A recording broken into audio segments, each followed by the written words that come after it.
Hello, in this tutorial, I'll show you how to change email address on MEXC. That's the MEXC global application.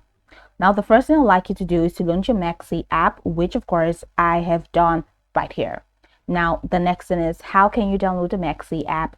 You can get it on Google Play Store or Apple Store, depending on the device that you use. Launch any of those applications and locate the search bar. In the search bar, type MEXC and follow through the on-screen instructions to install.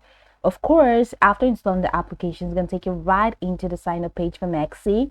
We're going to be asked to either log in using an existing account or to create an entirely new account. Now, whichever one you choose, once you sign in successfully, it's going to take you right into this fantastic homepage where you can now explore a lot of features to have an exciting time in MEXC. So now that we're here, let's quickly hop into today's task, and that is how to change email address on MEXC. So from this homepage, I'd like you to head over to the top left corner of your screen where you have your profile picture. Click on that and it's going to take you right into this window where you have a couple of options which include fee settings, referral, security, transaction settings, API management, join MEXC community, customer service and support, radars, server selection, switch account, and log out. Now, for you to change the email address, all you need to do is to click on security. So click on security and it takes you here.